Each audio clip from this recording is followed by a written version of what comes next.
The first step to using Lucidcharts for Education in your Google Drive is to add the app to your account. Once you have logged into your Bonnie Eagle Gmail account and logged into your Drive, then click on Create and go to Connect More Apps.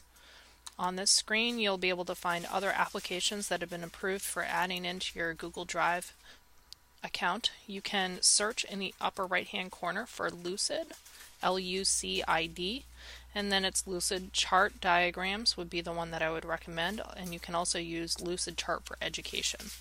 Now once you have added in those apps, then creating a document within them is as simple as clicking on Create and then choosing which document that you wish to create.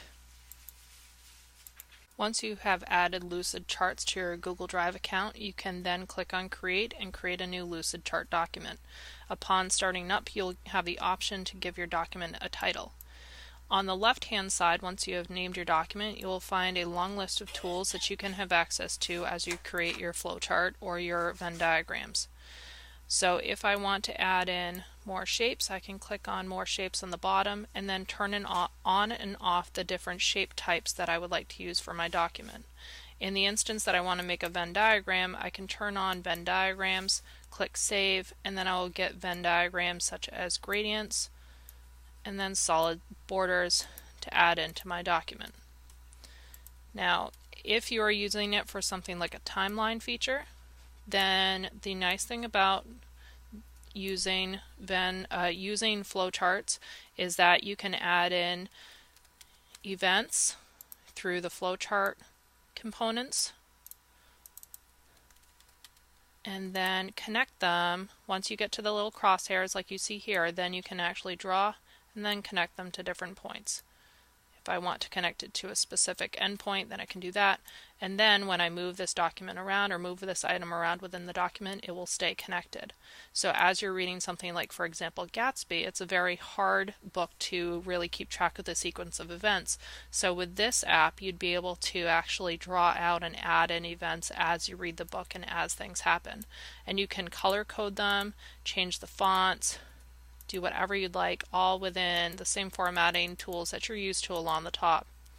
Now if you'd like to add in an image, over here on the left hand side if you scroll down, you can add a user image to this document by clicking on the plus symbol, and then you can search within Google Search, for example, and find Gatsby.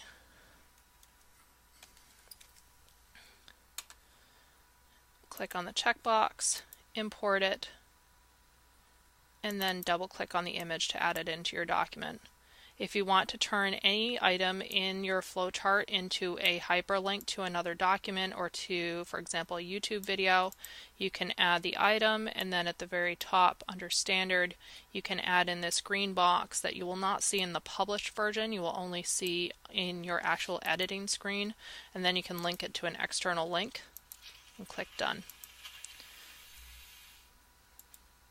Once you are done with your document, you have a couple different options for sharing it with your teacher or with other collaborators.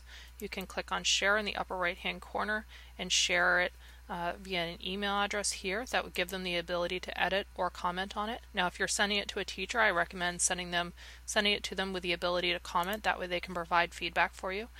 You can also publish it via a PDF, an image, or a web page, pretty much anything, and then you can also embed it. If you are using, for example, a portfolio site, then you can publish the link and then embed this link or embed this code into your own web page in order to give them access to it there. The other option that you have is to click on File, and you can download it as a PDF, a PNG, a JPEG, or as a Visio document, although we don't have Visio on our computers, so that would prove fruitless. Or you could also click on Print if you wanted to kill a tree and print it via this way.